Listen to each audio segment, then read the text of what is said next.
I'm going to show you how to set up the crate mod F-14 right now. It's actually one of the easier ones to set up out of all my builds.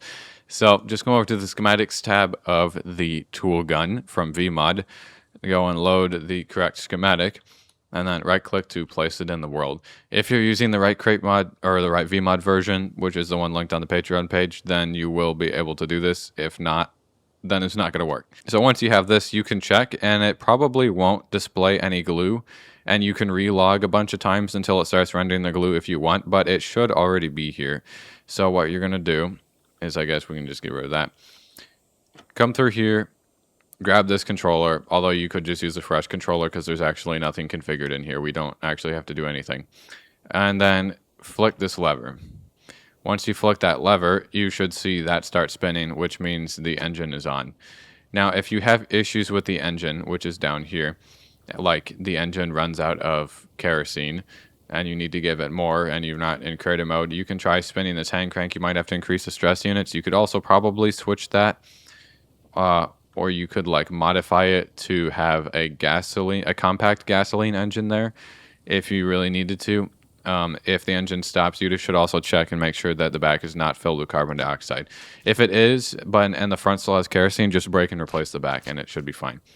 Now you're going to come over to the front and you're going to right click the tweaked linked controller onto the hub. Now that you've done that, it should say controller connected, and you can test out some controls. We're going to test out WASD, which is how the flaps work. You can see the flaps are actually working, including the ones up there, which means there is glue here, it's just not rendering for some reason. Those three buttons in the middle there are also important controls. One of them, the one on the left, which for me is one of my extra mouse buttons, changes the wings. And then the other one, the one on the right, does the landing gear.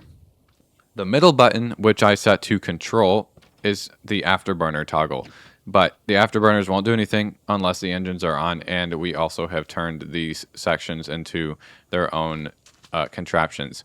If you want, you can just make them their own contraption, but I would recommend adding an interact me here and an interact me here before you turn them into contraptions. That way they become physics entities, and it actually seems to have better performance. And also the engines look a little cooler in the back.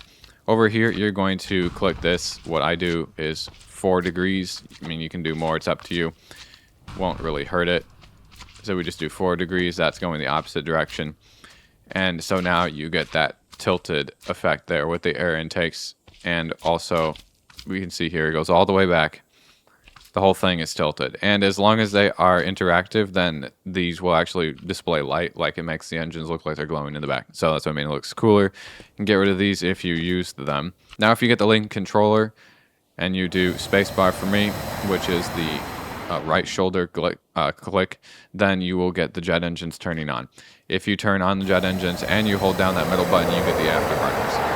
But you have to hold that button down. It's not a toggle, whereas the jet engine on-off is a toggle.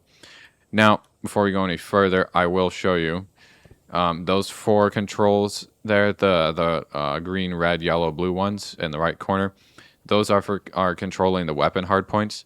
I configured that to 1, 2, 3, 4 on my keyboard. And if you want to change any of these things, you're going to go to the settings, go to the controller configurations. Now you can see all the different things that I did. And this is where you change it. So if you don't have these default keybinds, then you might want to change it to what I have here. I will just scroll down. Assuming you have the hardware that can support this, then if you just switch everything to here, which might be different from what you have, then you'll get the same controls that I do. Anyways, we are ready to try flying it now. So we can just get in here, we can get in either seat. And so you're going to want to just turn on the engines, and for a faster takeoff, we can activate the afterburner and then start pulling up.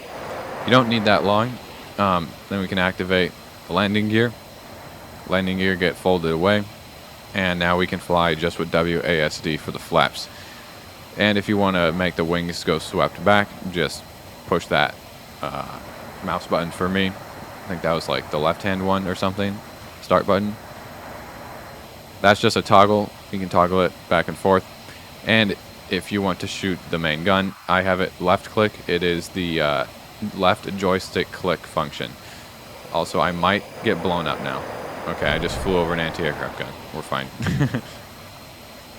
That'll fire the gun in the front, which is only shooting machine gun bullets right now because I just wanted to be on the safe side. You can change that to autocannon bullets and make it explosive, but there is a small chance that you will blow up the plane, depending on if you're doing weird maneuvers while shooting it.